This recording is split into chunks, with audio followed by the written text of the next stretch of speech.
Boa tarde, meus amigos. Hoje, 24 de agosto de 2020, seria um dia que nós estaríamos celebrando ali ao redor da Carta Testamento, próximo da Praça Coronel Pedro Osório, em Pelotas, os 66 anos do suicídio de Getúlio Vargas e da Carta Testamento. Estaríamos lendo a Carta Testamento para que todos pudessem refletir sobre aquelas palavras trazidas por Getúlio, tão importantes para a história do Brasil. Mas como nós não podemos fazer isso em tempos de pandemia, eu percorri um outro caminho.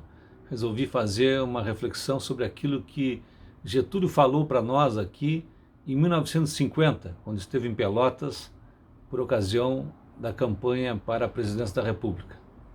Muito interessante perceber, e eu consegui um texto do saudoso Nelson Nobre Magalhães, que editava em Pelotas esse caderno de memórias, Pelotas Memória, né?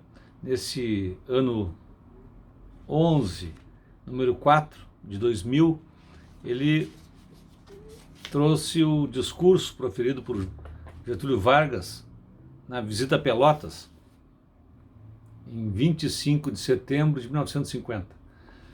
E é muito interessante, além de ele mencionar aqui o texto do Getúlio, é interessante para lembrar a importância de Getúlio Vargas para nós pelotenses, aquilo que Getúlio disse que já era obra entregue para a comunidade de Pelotas e não era promessa. Ele citou os prédios da Alfândega e dos Correios, que havia sido construção moderna, ele disse lá em 1950, a ligação ferroviária de Pelotas com Jaguarão, a monumental Escola Técnica, um dos 5 grandes estabelecimentos de ensino industrial do Brasil, também foi feita por Getúlio, a estação de fruticultura, destinada a incrementar a cultura de frutas de clima temperado na nossa região, o Horto Florestal, que tem em seu encargo o amplo programa de reflorestamento, o majestoso parque de exposições construído com substancial auxílio prestado pelo governo à Sociedade Agrícola de Pelotas, e a federalização da tradicional Escola de Agronomia Eliseu Maciel, logo integrada no Instituto Agronômico do Sul, cuja criação teve o mais profundo reflexo sobre a vida agrícola de todo o Rio Grande. Então essa era, vamos dizer assim, era matéria entregue aos pelotenses. Eu, em homenagem até ao Nelson Nobre, que era um amigo historiador na nossa cidade, né, eu fui atrás dessas realizações e busquei outros elementos aqui nesse caderno de memórias de Pelotas, né, para compartilhar com vocês nesse 24 de agosto, que é sempre lembrado como o dia em que houve o suicídio do Getúlio. E eu me lembro das palavras de Darcy Ribeiro, um trabalhista dos mais importantes que nós tivemos no nosso país, além de ser um brilhante antropólogo, né, uma pessoa de muitas, ele mesmo dizia, né, muitas peles. E o Darcy, acho que no livro Trancos e Barrancos, se não me falha a memória, que é belíssimo, aliás, muito divertido, é um livro para ser lido assim, história do Brasil, misturando a literatura, misturando a arte, a música. E ele, naquele livro, se não me falha a memória, diz que ele se converteu ao trabalhismo exatamente no dia 24 de agosto de 1954, quando ele viu que o povo chorava nas ruas a morte daquele que foi considerado o pai dos pobres, né? Porque realmente ele mudou a face do país. Eu me formei em História antes de me formar em Direito e não pude deixar de me impactar com assim, os feitos, né? A radical mudança que o Getúlio impôs ao nosso país. Nosso país era um país agrário, como tantos outros na América, e se transformou em uma das maiores potências industriais do mundo, como é ainda hoje, mesmo que estejamos aí num declínio assustador sob o ponto de vista industrial. O Brasil de 1930 a 1980 passou a ser um país industrial, a 10ª economia do mundo. Vejam bem o que nós estamos dizendo. Nesse período de 1930 a 1980. De lá para cá nós temos nos desindustrializado, né? Então tem alguns livros, para mim, como estudante de história, eu me lembro desse livro do Maranhão, do Mendes Júnior Maranhão, que foi um livro que eu li na década de 90, 89, 90, quando eu era estudante de história, e foi um livro muito bom, assim, para mim, muito importante naquele momento da minha vida lá de estudante. E agora, ultimamente, eu tenho começado a ler essa trilogia do Lira Neto, né?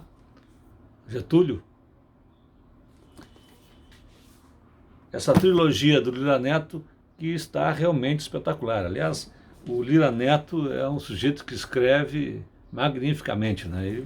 Para mim, tem sido agora uma leitura muito assim interessante, porque o Lira Neto ele te dá várias possibilidades de interpretação dos mesmos fatos, né? Te dá um jornalista escrevendo sobre história, ou é um historiador, jornalista. Eu quero elogiá-lo e não sei como, mas eu sei dizer que é um texto muito agradável de ser lido. É como que assim, algo, vamos dizer assim, a literatura de boa qualidade, na verdade, né? A gente lê com prazer, além de ter ali grandes ensinamentos.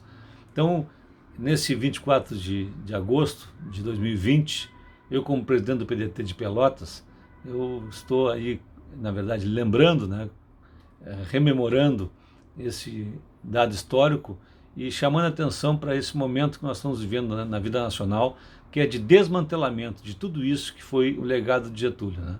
Getúlio fez a legislação trabalhista para um país que tinha saído da escravidão, então criando ali mecanismos de defesa dos trabalhadores, e nós hoje não temos nem Ministério do Trabalho mais. Houve aí uma mutilação da legislação trabalhista com a chamada reforma trabalhista. Getúlio foi quem criou a Previdência Social, protegendo então o trabalhador contra as doenças, contra a incapacidade, contra os males da velhice, né? As dificuldades com a velhice. Nós tivemos aí agora retiradas de direitos previdenciários com a chamada reforma da Previdência, e estamos em pleno declínio industrial. Foi exatamente aquilo que Getúlio modificou na nossa história, tornou o país um país industrial, deixou o Brasil de ser somente agrícola, né? Deu um destino muito maior para todos nós.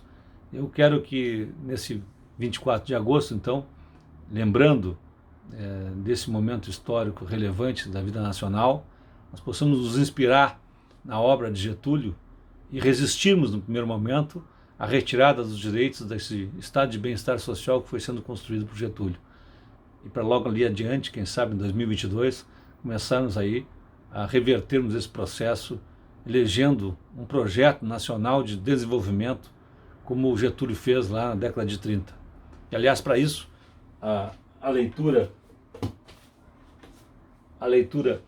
do livro do Ciro Gomes é imprescindível, né? É um projeto nacional de desenvolvimento que nós precisamos para o país. Nós estamos tendo agora, com o Ciro Gomes, a retomada desse projeto nacional que lá em 1930, com Getúlio, dividiu o país, né, de um país agrícola, agrário, simplesmente, para um país se tornar industrial. E agora, depois desse desmantelamento da década de 80 para cá, nós vamos ter a oportunidade, quem sabe em 2022, de fazermos o reverso, né, de vamos dizer assim, retomarmos esse projeto nacional de desenvolvimento. Tá bem? Era essa a reflexão que eu queria compartilhar com vocês nesse 24 de agosto de 2020. Um abraço.